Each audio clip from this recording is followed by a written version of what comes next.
Welcome to MRR news. ఈరోజు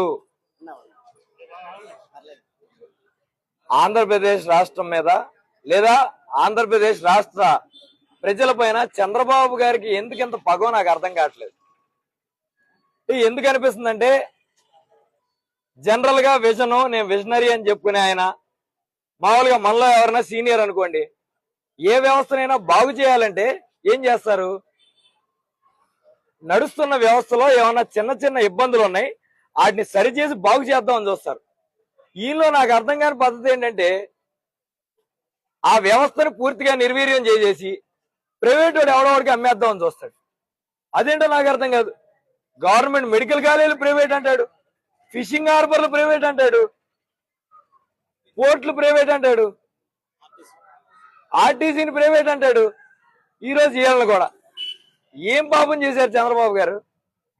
నిన్ను నమ్మి జగన్మోహన్ రెడ్డి గారి మీద నువ్వు ఎంత బురద చల్లితే నిజమేనేమో, చంద్రబాబు నాయుడు గారు చెప్పేది నిజమేనేమో అని నమ్మి జగన్మోహన్ రెడ్డి గారిని కూడా వద్దనుకుని నీకింత మద్దతు తెలిపినా వీళ్ళందరూ పొట్టగొడతాం నీకు ఎంతవరకు సమంజసం చంద్రబాబు గారు అని అడుగుతున్నాం.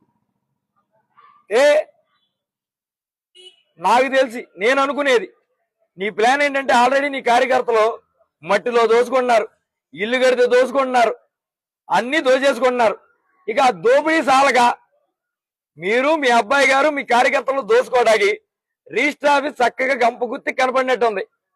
అంటే ప్రైవేట్ వ్యవస్థకి ప్రైవేట్ వాళ్ళకి ఇస్తామని చెప్పి నీ కార్యకర్తల్లోనే వాడికి ఇచ్చేసి ఒక్కొక్కడు ఏమైనా తయారవుతారంటే, కొంతమంది కార్యకర్తలు మా డేటా వీళ్ళ చేతిలో ఉంటుంది కదా, ఆ డేటాను తీసుకుని బ్లాక్ మెయిల్ చేయడానికి కొంతమంది రెడీ అవుతారు.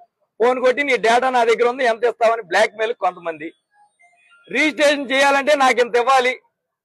ఇక్కడైతే వీళ్ళందరూ ఇక్కడ అలవాటు పడ్డారు కదా, కొత్త వాళ్ళు పెడితే రేటు మారుద్ది, రేటు ఎక్కువ దండుకోవచ్చు, ఇంకెక్కువ కరప్షన్ చేయొచ్చు అనే ఆలోచనతో నువ్వు చేస్తున్నావో ఏంటో నాకు అర్థం కావట్లా. చెప్తున్నా చంద్రబాబు నాయుడు గారు, ఒకళ్ళ ఉసురు ఉట్టి పుణ్యానికి ఒకళ్ళు ఉసురు పెట్టుకుంటే నాకు తెలిసి ఆ ప్రభుత్వం ఎక్కువ కాలం సర్వైవ్ అవ్వదు. ఇక్కడ ఉన్న కూర్చున్నోళ్ళు కాదు, కూర్చున్న వాళ్ళ కుటుంబాల గురించి కూడా ఆలోచించు. ఈరోజు వాళ్ళ కన్నీటికి ప్రతి కన్నీరు నీకు శాపంలా తగలపోతే చూసుకోండి చంద్రబాబు నాయుడు గారు. ఒకటి మిమ్మల్ని అడుగుతున్నా, ప్రైవేట్ వాడికి ఇచ్చేస్తానన్నావు, ఏంటి మాకు భరోసా అన్నా? మా డేటా వాళ్ళ దగ్గర ఉంటది.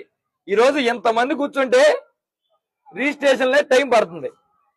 నువ్వు ఒక ప్రైవేట్ సంస్థకి ఇచ్చి రిజిస్ట్రేషన్ చేసేస్తానంటే అంటే మేము సంవత్సరాలు రిజిస్ట్రేషన్ కోసం కేటాయించుకోవాలా? అట్లాగే ఇప్పుడే నాకు డేటా చూపించారు. వీళ్ళు దీక్ష కూర్చోక ముందు 7 లక్షలు, దాదాపు 7 లక్షల దాకా రిజిస్ట్రేషన్లు అయినాయి అంట. దాదాపు 3,600 కోట్ల బాబాయ్, 3,600 కోట్లు ప్రభుత్వానికి ఆదాయం వచ్చింది సార్ పర్ డే. వీళ్ళు దీక్ష కూర్చున్న కాడి నుంచి మనం 5 కోట్లు సార్.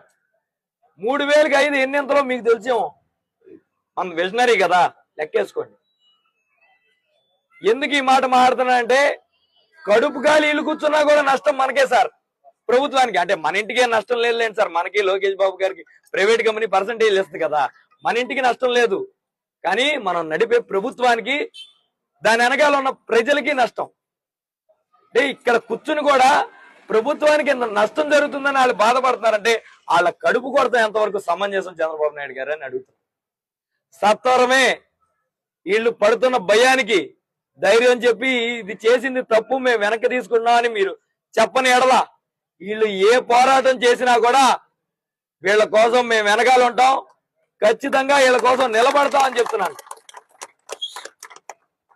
వీళ్ళు కొంతమందేలే, వీళ్ళకి నోరు లేదులే, వీళ్ళకి ఎవరు ఉంటారంటే మా సాయి శక్తిలా మేము ఎంతవరకు ఉండగలమో వీళ్ళ కోసం ప్రయత్నం చేస్తామని నీకు గట్టిగా వీళ్ళ తరపున, వాళ్ళకి నోరు లేదనుకుంటున్నామేమో, నోరు వరకు మేము వాళ్ళకి నోరై ఖచ్చితంగా నేను ఎదుర్కోవడానికి మేము నిలబడతామని చంద్రబాబు నాయుడు గారికి తెలియజెప్తూ, సత్వరమే దీన్ని వెనక్కి తీసుకుని యథావిధిగా ఇంతకు ముందు ఎట్టా జరిగాయో అట్టా జరిపించమని కోరుకున్నా. ఎందుకంటే నువ్వు పెంచిన రిజిస్ట్రేషన్ ఛార్జీలు దెబ్బకి సగం రిజిస్ట్రేషన్లు తగ్గిపోయి జనాలు బాధపడుతున్నారు, రాష్ట్ర ప్రభుత్వం బాధపడుతుంది. ఇంక ఇట్టా కూడా కూని కోరతనంతో వీళ్ళని కూడా